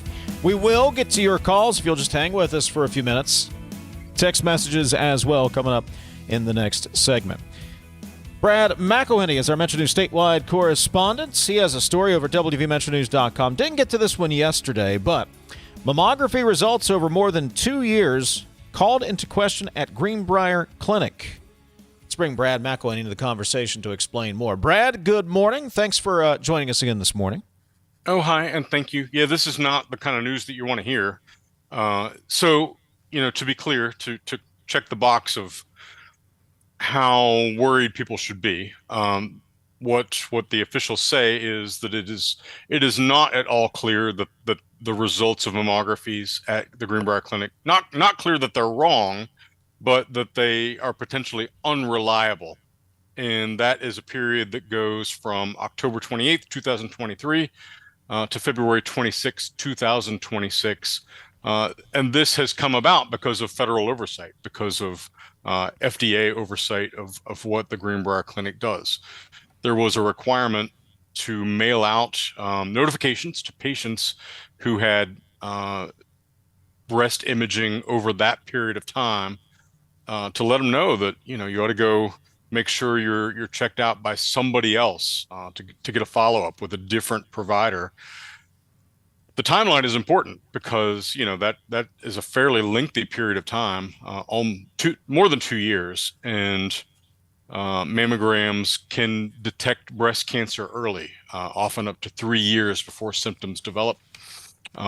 Experts recommend screening every 2 years for women aged 40 to 74.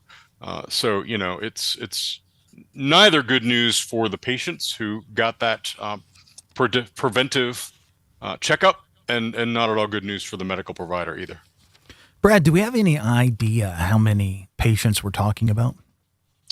I'm sorry, I don't. The only way I know about this at all, this was communication between the Greenbrier Clinic and the patients themselves. And someone was kind enough to send me a copy of essentially a form letter that they received. But I don't know how many there are out there who it would have applied to. I did reach out to the Greenbrier itself. The clinic is within the Greenbrier Hotel, and haven't heard back. Did hear back, however, from Health and Human Services, the federal agency. But it was a little boilerplate. I'm going to read it to you because, I think it's in the public interest. Under the Mammography Quality Standards Act, the Food and Drug Administration requires that all mammography facilities meet certain high-quality standards. When a facility fails to meet the standards, HHS told me, the FDA requires it to notify affected patients and their referring healthcare providers that their recent mammograms would have unreliable results. And then the statement, which I actually got after the story published, so it's not in the story, but it goes on to say, in the cases where a facility cannot or will not demonstrate to the FDA's satisfaction that all affected patients were successfully notified, the FDA posts mammography safety notifications to their website. So don't know how many, but it was enough, certainly, that the FDA was concerned and has taken additional steps to notify however many were affected.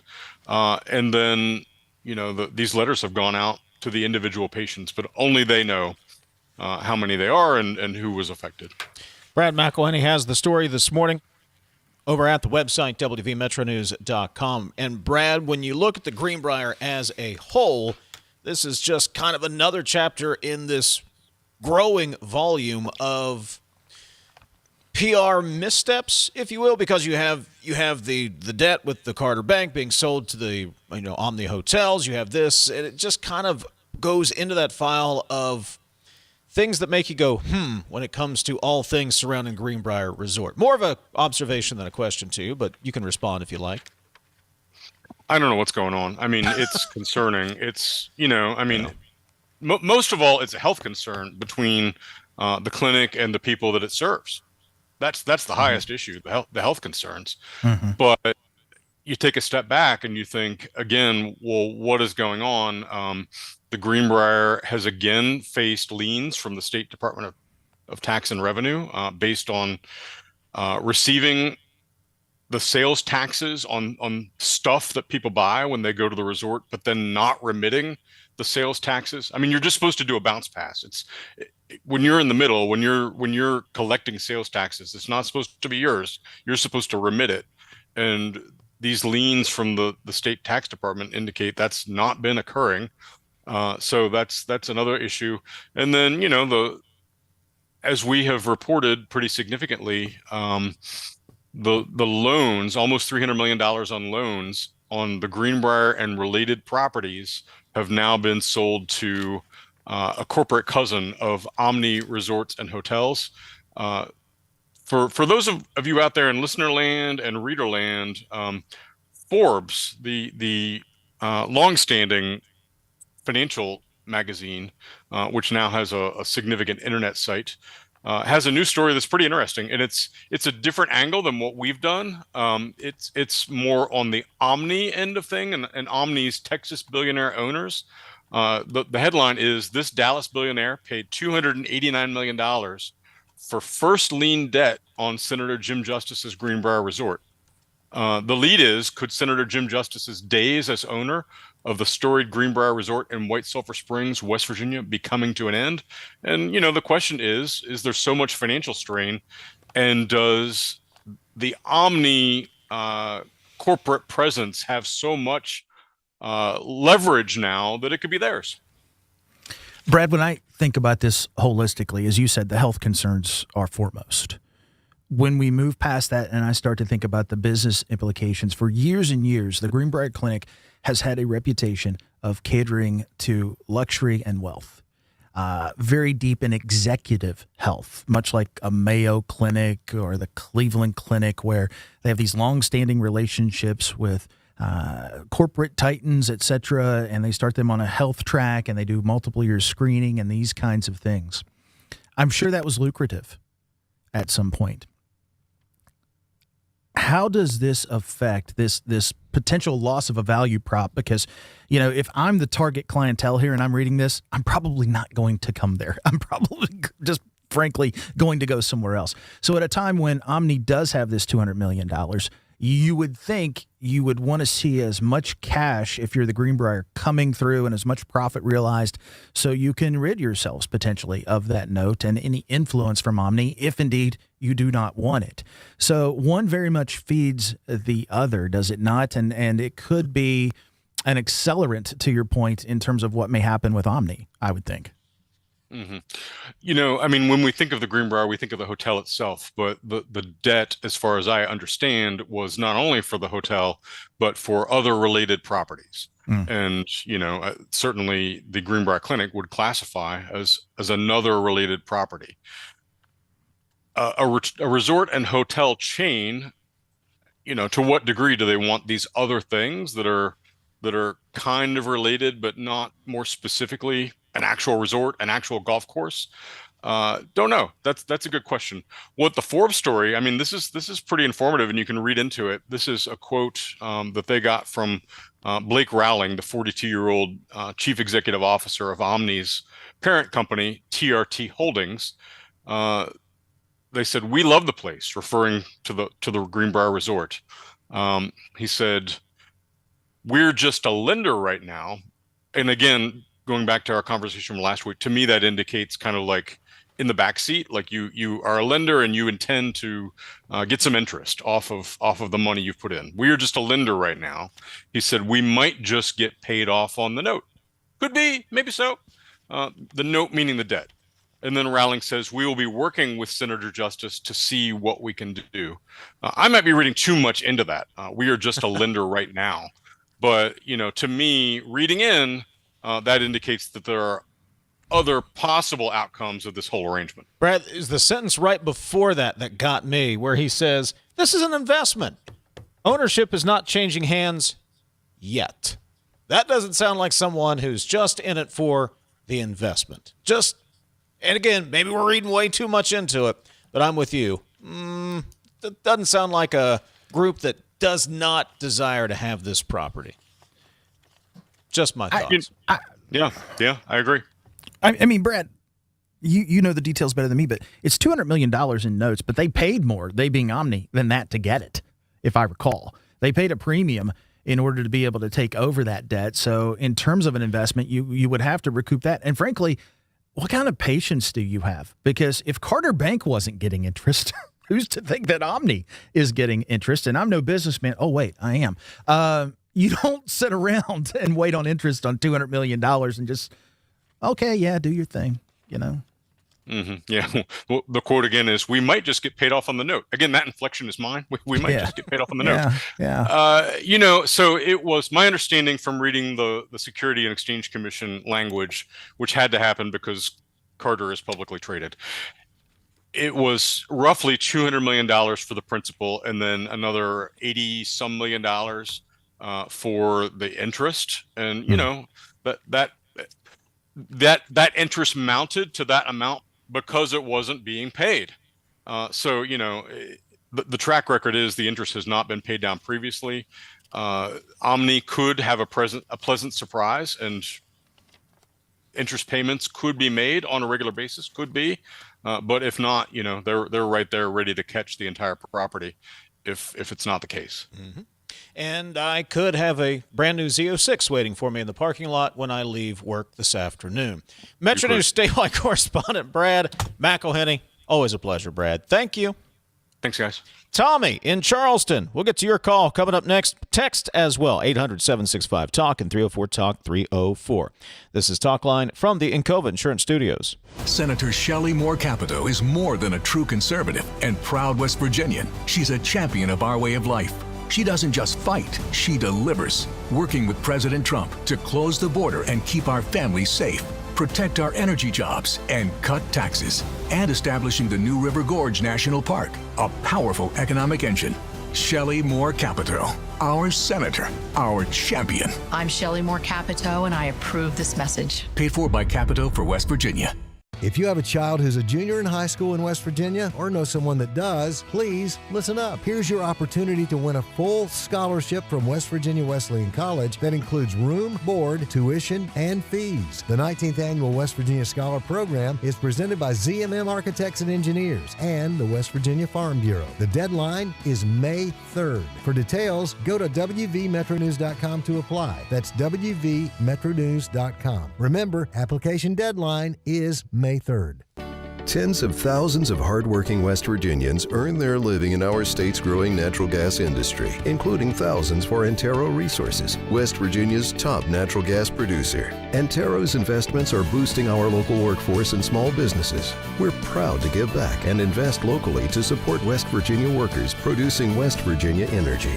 But the Mountain State's best days are ahead, and Antero Resources is just getting started. Visit AnteroResources.com to learn more. We are there for you, to care for you at the health plan.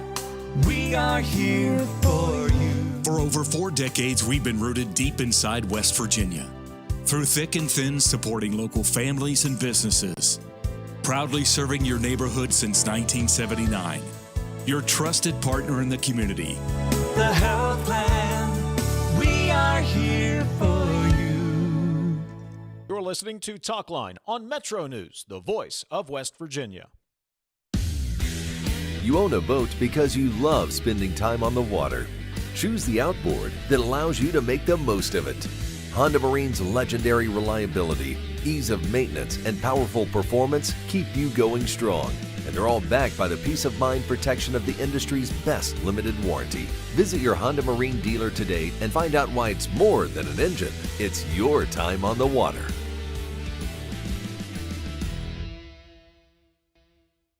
Leading the efforts to build a stronger West Virginia, the High Technology Foundation has a proven plan to strengthen and diversify our state's economy. The I-79 Technology Park's high-capacity infrastructure continues to attract advanced federal operations that are driving economic growth. This keeps our young, educated residents in the state and brings West Virginians home. The High Technology Foundation, building a stronger West Virginia. Learn more today at WVHTF.org. We're Panhandle Cleaning and Restoration, and we're gonna save you. We've got it down to a science, an absolute state of art. We do it all, restoration, cleaning, and reconstruction. When disaster strikes, just pick up the phone. We're Panhandle Cleaning and Restoration, and we're gonna save you.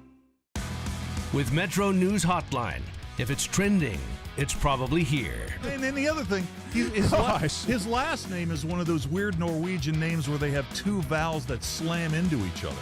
It's like the A and the E are like cemented into each other. You're like the 12th Dave that works here. What do you think people from Norwegian think about that? That is fair. Join Dave Weekly and Coop weekdays for Hotline on Metro News Television.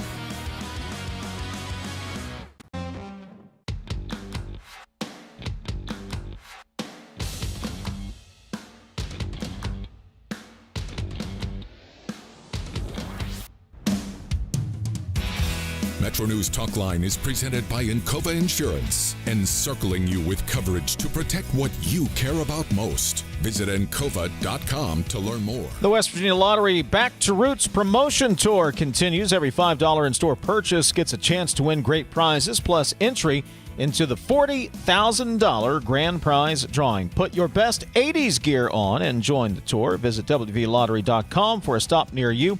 18 plus to play. Please play responsibly. Tommy in Charleston has been very patient. Tommy, go ahead. What's on your mind this morning? Well, thank you, Mr. Wilson. I appreciate your reportage and your Mr. Meadows as well. I got the day before last vote in the Republican primary. This flyer tells me register Republican before April 21st. And, of course, it's from the party. I find it strange because Are they recruiting rhinos, as recently identified by the governor? And how's it going to affect the actual results? Suppose his boys get beat because these rhinos came in, registered, and, did their independent thing. I'll listen off the air. Tommy, thank you very much for the phone call. And, TJ, this is something you floated out there, that independents or even, I guess, a Democrat could switch parties if they wanted to mess with the primary, and then you could re-register for the general election coming up in November. I don't know how much of that, if any, is going on, but I think that's kind of what Tommy was alluding to here. Are you going to recruit rhinos into the party? I don't know. I don't know the answer. Yeah, and Tommy, really good point, because this was mentioned initially when this whole closed primary thing started, and we've kind of forgotten it. There is no litmus test on who is a Republican and who is not. So you mentioned I live in Putnam County. If I go down to the courthouse today in Winfield and I tell them I want to be a registered Republican, there is not a member of the party there to give me some kind of test and figure out whether or not I am really a Republican. That's why, in my mind, it doesn't make a lot of sense, because they're like, we want real Republicans to choose our primary candidate because we want a real Republican. You'd have a better shot of that having a convention, would you not? Because Tommy just made the point. No one's there to determine whether or not I'm a real Republican. 304-TALK, 304 is the text line. Thanks for the call, Tommy. We appreciate it. 304-TALK, 304 is the text line. Texter says, TJ, you call Iranians liars, but you love the biggest liar in the world, Donald J. Trump. I think that you only care about skin color. Iran was not enriching uranium until Trump pulled the U.S. out of the multinational agreement. Any response? Thanks for the comment. Appreciate it. Oh, well, I'll respond. If you're going to the race card, you have no argument. You've already lost the argument if that's the only card you have left to play. Secondly, if you believe that Iranians weren't working on nuclear capabilities before Donald Trump, you clearly lack an average level of intelligence. They've been working on it for years. They started the enrichment program in the 1990s with the help of Russia and China. But we appreciate the feedback. 304-TALK, 304 is the text line, and 800-765-TALK. That's the phone number. You know, boating season's almost here. It's going to feel like boating season later this week when temperatures get up near 80. So now is the time to go ahead and check out the entire inventory of great pontoon and fishing boats at Lou Wendell Marine Sales. Check out the inventory at LouWendellMarineSales.com. Lou Wendell Marine Sales. We sell family fun. Back to wrap up the show for a Wednesday when we return to the Encova Insurance Studios. This is Talkline. Back in a moment. Coal-based generation remains the backbone of West Virginia's energy portfolio, ensuring reliability, security, and affordable electricity throughout the region. Our coal plants are engineered for performance, designed to run most efficiently at or near a 70% capacity factor. This level of operation is not arbitrary. It's based on sound engineering principles, scientific analysis, and has been formally adopted by the West Virginia Legislature as a reasonable target for optimal performance. When our coal fleet operates near that benchmark, it provides stable power to the grid, maintains cost efficiency, and supports thousands of good-paying jobs across our state. Coal generation also drives local tax revenue that sustains schools, infrastructure, and community services. Working in partnership with state leaders and the Trump administration, we're ensuring that our coal fleet remains modern, efficient, and ready to power West Virginia and beyond for decades to come. This message brought to you by the West Virginia Coal Association and Friends of Coal. We are there for you, to care for you at the health plan. We are here for you. For over 4 decades, we've been rooted deep inside West Virginia. Through thick and thin, supporting local families and businesses. Proudly serving your neighborhood since 1979. Your trusted partner in the community. The health plan. We are here for you. They say you can't take the lottery with you. But now, you can play anywhere, anytime, with iPlay, the West Virginia Lottery's official app. From Cooper's Rock to the Greenbrier River, from the bleachers to your living room, iPlay goes where you do. Safe, simple, and always West Virginia proud. Play anywhere, anytime. Download iPlay today. iPlay, the fun, secure way to play, wherever life takes you. 18 plus to play. Play responsibly. You're listening to Talkline on Metro News, the voice of West Virginia. Longer days, warmer drives, and better deals at Dan Cava GMC. Hit the road in one of our new luxury GMC Acadias. Take your pick from our massive selection. Now up to $5,500 off select new Acadias and 3.9% for 60 months. The great deals continue with our large selection of quality pre-owned vehicles. All this and more at Dan Cava GMC in Bridgeport. Shop the world. Download Metro News Television on your iPhone or Android. Search Metro News Television in your app store. Create an account today to get alerts and watch all live and archived content. Download now. We're Panhandle Cleaning and Restoration, and we're gonna save you. We've got it down to a science, an absolute state of art. We do it all, restoration, cleaning, and reconstruction. When disaster strikes, just pick up the phone. We're Panhandle Cleaning and Restoration, and we're gonna save you. There's often an assumption that my nasal congestion, my sneezing, my runny nose, these are just things that I have to live with. A lot of times patients will tell me, I've tried every allergy medication, every nasal spray, I've done it all, doc. And then I'll frequently say, what about this? You need to come to the WVU Medicine Sinus and Allergy Center. If those things haven't worked, there are new options, new treatments. There's probably something we can do to help. You don't just have to live with those symptoms.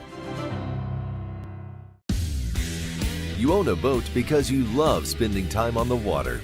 Choose the outboard that allows you to make the most of it. Honda Marine's legendary reliability, ease of maintenance, and powerful performance keep you going strong.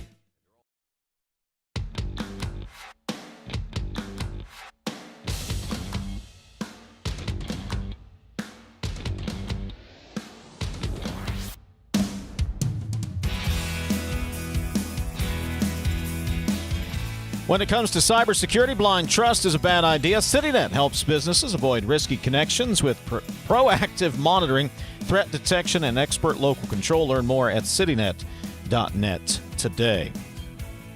Do we got time? Yeah, we got time. A couple of more texts here. 304-TALK, 304. Texter says, I'm endorsing anyone but a Republican. They have destroyed our country and state utilities, and gas and food is off the rails. Independence for democracy and the Constitution, says the texter. MAGA was right, and it humbles me to say that. I was told if I voted for anyone but Trump that gas prices would spike, grocery prices would continue to increase, and we would be at war all over the world. I voted for someone else, and I'll be darned. All those things came true. What the heck? Asks the texter. Nicely played. Well done. 304-TALK, 304. Texter says, I don't know where you all stand on data centers. I tried to listen. Anyway, data centers will bring money to West Virginia. They could be great benefit. Too many naysayers. The same folks use the cloud and AI, but don't want them in West Virginia. They're going to go somewhere. Why not here? Stop using data centers if you're not going to welcome them in, says the texter. Look, I don't think they're any different than any other development. You're going to have pushback. Do they need to be done responsibly and in the right places? Sure. I'll throw that caveat in. But I think there's an opportunity. We don't want to look back in 50 years, TJ. Hopefully we're still here in some form and say, boy, why didn't we get in on whatever? We've done that too many times in West Virginia. I'm for it. I ain't again it. We are again the clock. We're out of here. We'll talk to you tomorrow at 10:06 for TJ, Jake, and Kyle. I'm Dave. Talk to you tomorrow. This is Talkline on Metro News, the voice of West Virginia.